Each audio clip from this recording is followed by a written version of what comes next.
मालिक तेरे बंदे हम, कैसे हो हमारे करम। नेकी पर चलें और बदी से टलें, ताकि हंसते हुए निकले दम। दर्शकों, आप सबको मेरा नमस्कार। मैं जगमोहन महाजन प्रोग्राम एक कदम सुख की ओर में आप सबका स्वागत करता हूं। मैं अपने इस कार्यक्रम में आप लोगों को जागरूक कर रहा हूं और ऐसे ठग ज्योतिषियों से बचाने की कोशिश कर रहा हूं जो आपको किसी न किसी बहाने लूटते रहते हैं। कई एक लोग तो काल सर्प के नाम से आपको लूटते हैं और कई एक लोग आपको पितर दोष के नाम पर लूट रहे हैं। जैसे कि मैंने अपने कार्यक्रमों में आपको जागरूक कर दिया है और बहुत से लोग अब इन ठग ज्योतिषियों के चक्कर में नहीं पड़ रहे। ऐसा भी सुनने में आया है कि कुछ एक लोग जो कि ज्योतिष इतना नहीं जानते थे, सिर्फ और सिर्फ काल सर्प को ही ज्योतिष समझ रहे थे, अब अपना बोरिया बिस्तरा समेटने के चक्कर में है। वो लोग अब फिर से ज्योतिष सीखने लग गए हैं, क्योंकि उन लोगों ने सिर्फ एक ही बात याद कर रखी थी कि जब भी काल सर्प बनेगा, राहु और केतु के घेरे में जब सभी ग्रह आएंगे तब काल सर्प का निर्माण हो जाता है। वो ऐसी ही कुंडलियों को तवज्जो देते थे, उनका फोकस सिर्फ और सिर्फ काल सर्प पर ही रहता था। कुछ एक लोग ये देखते थे कि जब भी राहु के साथ कोई ग्रह है या केतु के साथ कोई ग्रह है तो उसको पितर दोष कहते हैं। अब उन लोगों की दुकानदारी ठप होने लग गई है। जब से मैंने अपने इस कार्यक्रम में कुंडलियों पर चर्चा शुरू कर दी है, तब से लोगों को बहुत कुछ पता चलना शुरू हो गया है कि कौन सा ग्रह कैसे बैठा हो और वो तब किस तरह का फल देता है। मैंने अपने इस कार्यक्रम के द्वारा आप लोगों को लाल किताब के साथ जोड़ा है और आज घर घर में लाल किताब की चर्चा है। दूसरे ज्योतिष जो बिल्कुल सही ज्योतिष करते हैं वो भी मेरे इस कार्यक्रम से खुश हैं। अगर कोई नाराज है तो सिर्फ और सिर्फ वो लोग नाराज हैं जिनको ज्योतिष नहीं आता था और ज्योतिष की आड़ में लोगों को लूट रहे थे। ये लोग ज्यादातर काल सर्प के नाम पर आपको लूटते थे। मैं बार बार अपने कार्यक्रमों में आपको इसलिए काल सर्प के बारे में सचेत करता हूं कि आपके मन में ये बात बैठ जाए कि काल सर्प नाम की कोई चीज नहीं होती है। काल सर्प वास्तव में कुछ नहीं है, ये एक सोर्स ऑफ इनकम है ज्योतिषियों का, जो कि आपको डरा कर वो वसूल कर लेते हैं आपसे आपकी जेब के अनुसार।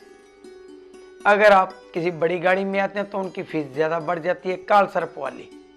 वैसे तो जो वो फीस लेते हैं उन्होंने लेनी होती है, लेकिन काल सर्प के नाम पर आपको अलग से लूट लेते हैं। मैं अब अपने इस कार्यक्रम में काल सर्प की चर्चा कम किया करूंगा, क्योंकि आप लोगों को पता चल चुका है कि काल सर्प नाम की कोई चीज़ नहीं होती है। आपको जब भी कोई ज्योतिषी जिसके पास आप जाते हैं ये कहे कि आपकी कुंडली में काल सर्प दोष है या योग है, तो कृपया उसको हाथ जोड़ दें और आप किसी दूसरे ज्योतिषी के पास चले जाएं। भले ही वो कोई लाल किताब वाला हो, वैदिक वाला हो, पराशर वाला हो, कोई भी ज्योतिषी हो, लेकिन जो आपको काल सर्प कहे या आपकी कुंडली में काल सर्प कहे उसको आप नमस्ते कर दें। मैंने अपने इस कार्यक्रम में कई कुंडलियां चर्चा के लिए आपके सामने रखी हैं। मैंने कभी भी किसी भी कुंडली में ये नहीं कहा कि इसको काल सर्प है, ये काल सर्प की पूजा करके ठीक हुआ है, लेकिन आपको डराया जाता है। मैं आज के बाद बहुत ही कम चर्चा किया करूँगा काल सर्प की। मैं सिर्फ और सिर्फ कुंडलियों पर ही जोर दूंगा, जिससे कि आपके ज्ञान में बढ़ोतरी हो सके। मेरा ये कार्यक्रम बहुत से ज्योतिषी भाई भी देखते हैं, बड़े शौक से देखते हैं, अपना सारा काम छोड़कर मेरे कार्यक्रम देखते हैं। उनके लेटर भी मुझको आते हैं, फ़ोन भी मुझको आते हैं कि महाजन जी आप जो कार्यक्रम प्रस्तुत करते हैं वो एक ज्योतिष पर आधारित कार्यक्रम तो है ही, लेकिन इसके साथ हम इसको ये भी कहते हैं कि आप जो कहते हैं जो बोलते हैं वो एक तरह से लेक्चर हैं, जैसे कोई मास्टर या लेक्चरर अपने बच्चों को समझाता है, आप बिल्कुल वैसा ही समझाते हैं, जिससे कि हमारे ज्ञान में ज्योतिष की जो भी कमी थी या हम जिसको नहीं समझ पाते थे, आप जैसे समझाते हैं उससे हम समझ जाते हैं कि ये क्यों हुआ और क्यों होता है। कई एक लोगों ने तो डायरी आदि लगा रखी है, जिसमें कि मैंने जिस कुंडली पर चर्चा की है उन्होंने पूरी तरह से उसका विश्लेषण जो मैंने किया है अपनी डायरी में नोट कर लिया है। मैं ऐसे लोगों का बहुत ही ऋणी हूँ जो मेरे कार्यक्रम बड़े ध्यान से देखते हैं और मैं जो बातें बताता हूँ उसको वो आगे फैला रहे हैं। कहने का मतलब ये है कि अगर मैंने किसी को कोई उपाय बताया है तो खुल के बता दिया है अपने कार्यक्रम में भी, ताकि लोग भी उससे फ़ायदा उठा सकें। ये मैंने अपनी तरफ से नहीं बनाए हैं, ये सिर्फ और सिर्फ मैंने लाल किताब से लिए हैं। कुछ एक ज्योतिषी तो मुझको ये कहते हैं कि महाजन जी आप तो सब कुछ बता रहे हो, कृपया इतना खुलकर ना बताएं, कुछ हमारे लिए भी रहने दें जिससे कि हमारा रोज़गार भी चलता रहे। मैं उनको ये कहता हूँ कि अगर किसी ने कुछ छुपाना होता तो आज तक कोई किताबें ही ना लिखता। मैं जो बताता हूँ वो किताबों में लिखा हुआ है, लाल किताब में लिखा हुआ है। मैं अपनी तरफ से आपको कुछ नहीं बताता। मेरा लाल किताब को पढ़ने का जो नज़रिया है, मैं चाहता हूँ कि आप भी बिल्कुल उसी तरह नज़रिए को अपनाएं। अगर आप ज़्यादा से ज़्यादा कुंडलियाँ देखते हैं, ये ज्योतिषी भाइयों के लिए कह रहा हूँ कि अगर आप ज़्यादा से ज़्यादा कुंडलियाँ देखते हैं तो आपका जो एक्सपीरियंस है और बढ़ेगा। आप लोग ज्योतिष के प्रति जिज्ञासा रखते हैं, बहुत ही अच्छी बात है। ऐसे ही वो लोग जो अपनी कुंडली के बारे में थोड़ा थोड़ा जानते हैं कि उनका ग्रह किस घर में बैठा हुआ है, लेकिन ज्योतिष की इतनी जानकारी नहीं है, वो भी मेरे कार्यक्रम देखकर फ़ायदा उठा रहे हैं। मैं जिस कुंडली पर चर्चा करता हूँ उस पर ये भी कहता हूँ कि ये ग्रह इस घर में बैठकर उस तरह का फल क्यों नहीं दे रहा। इससे वो लोग भी समझ जाते हैं कि उनको उनके अच्छे ग्रह का फल क्यों नहीं मिल रहा और वो अपना आचरण सुधार रहे हैं, ग्रह के अनुसार कर रहे हैं। यही मेरे कार्यक्रम की सफलता का राज है। मैं ये नहीं चाहता कि मेरे पास भीड़ लगी रहे। मैं ये चाहता हूं कि आप अपने घर बैठकर ही अपनी कुंडली को देख लें और उसके अनुसार उपाय कर लें। लेकिन इसके साथ एक और वार्निंग देता हूं कि अगर आपको ज्योतिष की पूरी जानकारी नहीं है तो आप अपने आप उपाय ना करें, किसी एक्सपर्ट की सलाह अवश्य ले लें। क्योंकि हम लोग जो कुंडली देखकर उपाय बताते हैं, कई बार वो कॉमन उपाय होते हैं कि जो उस घर में ग्रह बैठा है उसके अनुसार हर कोई उपाय कर सकता है। लेकिन कई बार हम सामने का घर देखकर, टक्कर देखकर और भी कई चीज़ें देखकर उपाय बताते हैं और वो उपाय आपको सूटेबल नहीं है। कृपया कोई भी उपाय करने से पहले किसी एक्सपर्ट की राय अवश्य ले लें। अगर आप ये जानते हैं कि ये उपाय जो मैंने बताया है अपने कार्यक्रम में आप पर बिल्कुल सटीक बैठेगा, तभी करें, वरना किसी ना किसी ज्योतिषी की सलाह अवश्य लें। बेहतर तो यही होगा कि आप किसी लाल किताब वाले की सलाह लें, क्योंकि मेरे कार्यक्रम सिर्फ और सिर्फ लाल किताब पर ही आधारित होते हैं।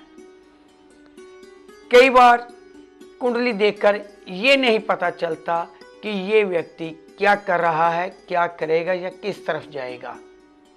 लेकिन इसके साथ जो बातें लाल किताब में लिखी गई हैं कि इस व्यक्ति के साथ ऐसा हो सकता है, वो हो रहा है।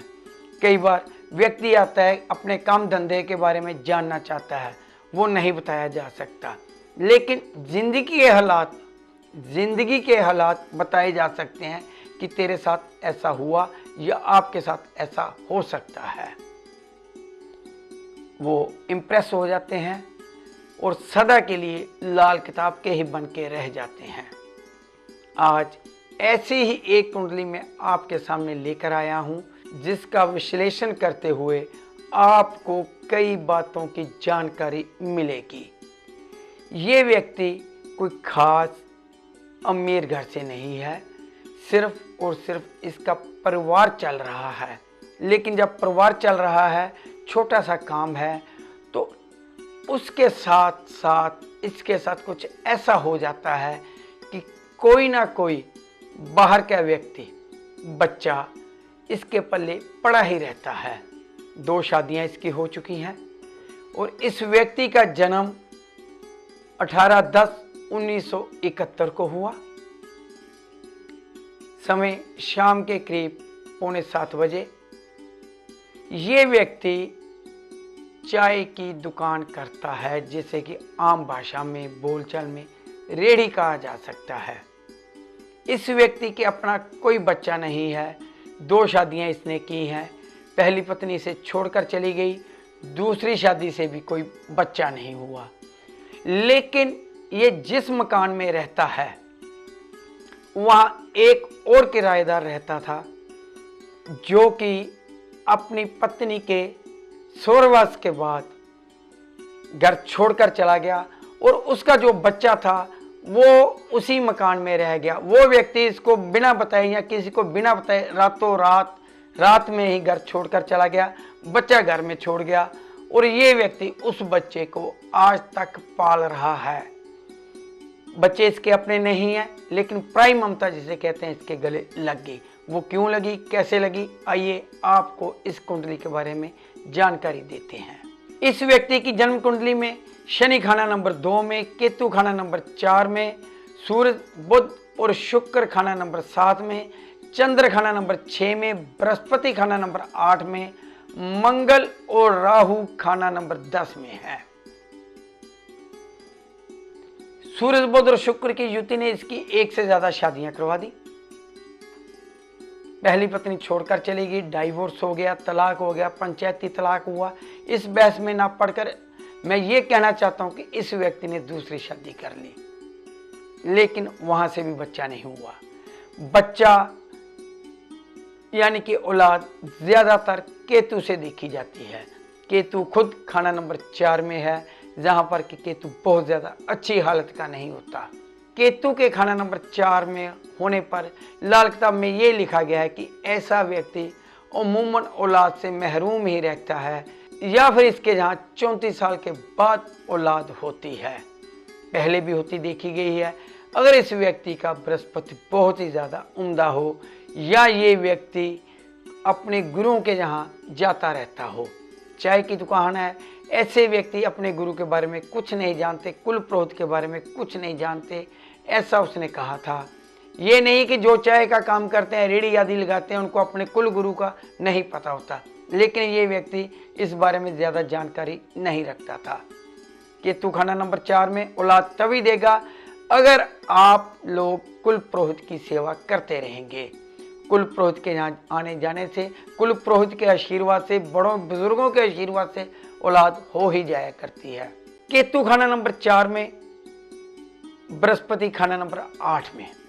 जब बृहस्पति खाना नंबर 8 में है, बृहस्पति खुद रद्दी हो रहा है, खुद अच्छा नहीं है, तब औलाद कैसे होगी? क्योंकि केतु जो है बृहस्पति का ही चेला है। मैंने अपने कई कार्यक्रमों में आपको ये कहा है कि केतु का अच्छा होने के लिए बृहस्पति का अच्छा होना बहुत ही ज़्यादा जरूरी है। जब बृहस्पति अच्छा होगा तो केतु भी अच्छा होगा। यहाँ पर बृहस्पति भी अच्छा नहीं है, केतु भी अच्छा नहीं है। बृहस्पति के खराब होने का एक दूसरा और भी कारण है कि बृहस्पति का जो अपना घर है, खाना नंबर 2, खाना नंबर 5, खाना नंबर 9 और 12, अगर वहाँ पर बृहस्पति के दुश्मन ना हो तो बृहस्पति कई बार खाना नंबर 8 में, अमूमन खाना नंबर 8 में भी अच्छा फल दे जाया करता है। लेकिन यहाँ पर बृहस्पति के खाना नंबर 2 में शनि है, जो कि बृहस्पति का शत्रु है। यहाँ पर ऐसे व्यक्ति फोकी उम्मीद में ही रहते हैं, लेकिन हौसला इनमें होता है। अब ये व्यक्ति शनि 2 से भी परेशान है, केतु 4 और चंद्र 6, ये 3 योग तो ऐसे हो गए जो इसको औलाद नहीं दे रहे। काम चाय का है। मंगल खाना नंबर 8 में भी कई बार औलाद की किल्लत दे ही दिया करता है। मंगल इस व्यक्ति ने बद कर रखा है, किसी की सुनता नहीं है। अपने ग्राहकों से भी लड़ पड़ता है। जो इसके यहाँ चाय मंगवाते हैं, इसकी दुकान से, रेडी से चाय मंगवाते हैं जो दुकानदार, उनसे भी ये लड़ता ही रहता है। शाम को इसे शराब चाहिए ही चाहिए। पत्नी से भी घर में लड़ाई करता है। सूरज, बुध और शुक्र खाना नंबर 7 का भी कुछ ऐसा ही प्रभाव है। लेकिन सबसे जो बड़ा प्रभाव है वो ये है कि सूरज जब भी खाना नंबर 7 में होगा और खाना नंबर 2 में पापी ग्रह हो या सूरज के दुश्मन ग्रह हो, तो प्राई ममता किसी ना किसी वजह से इसके गले लग ही जाया करती है। असल में हुआ क्या था, ये व्यक्ति एक मकान में रहता है और उस मकान में 5-7 किराएदार और भी रहते हैं, जैसे कि अमूमन ये लोग ये कहते हैं कि हम लोग वेड़े में रहते हैं। और मकान मालिक ने 5-7 पोर्शन बना दिए होते हैं, 5-7 कमरे बना दिए होते हैं, और उन कमरों में एक एक परिवार, छोटा छोटा परिवार, मियाँ बीवी या 4-5 जो प्रवासी मजदूर हैं आदि रह रहे होते हैं। तो इसके बगल वाले मकान में कमरे में जो व्यक्ति रहता था, कुछ ज़्यादा उम्र नहीं रही होगी उस व्यक्ति की, अपनी पत्नी के साथ रहता था। एक छोटा बच्चा 3-4 साल का था उनका। उस व्यक्ति की पत्नी किसी बीमारी की वजह से स्वर्गवास हो गई या स्वर्ग सिधार गई, जो भी आप लोग कहना चाहें। मतलब यह है कि उस व्यक्ति की पत्नी की मौत हो गई। बच्चा छोटा था, उससे संभाला नहीं जा रहा था। अचानक एक दिन पता नहीं क्या हुआ कि इसका पड़ोसी जो था वो मकान छोड़कर चला गया बिना किसी को बताए। उसका एड्रेस कोई नहीं जानता था, लेकिन वो अपना बच्चा वहीं छोड़ गया। अब बच्चे को कौन संभाले? तब इस व्यक्ति ने, चाय की जो ये दुकान करता है, क्योंकि इसके यहाँ कोई बच्चा नहीं था, 2 शादियाँ तक हो गई थी, वो बच्चा अपने पास रख लिया। पुलिस में या थाने में कहीं भी इन लोगों ने नोट करवा दिया होगा कि हम ये बच्चा पाल रहे हैं। तब से वो बच्चा इस व्यक्ति के यहाँ है और ये उसको पाल रहा है।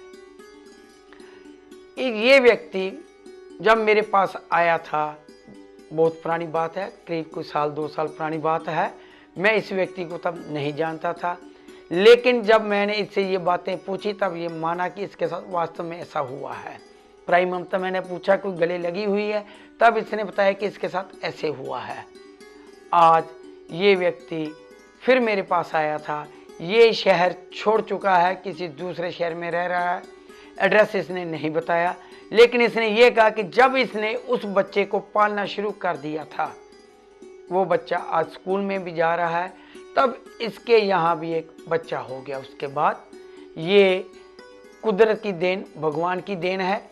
लेकिन प्राई ममता या प्राय बच्चा ये अब भी पाल रहा है और इसके यहाँ अपना एक बच्चा भी हो चुका है। नशे ये अब भी कर रहा है, अब भी बिल्कुल वैसे का वैसा ही है। कोई बहुत ज़्यादा तरक्की नहीं कर पाया।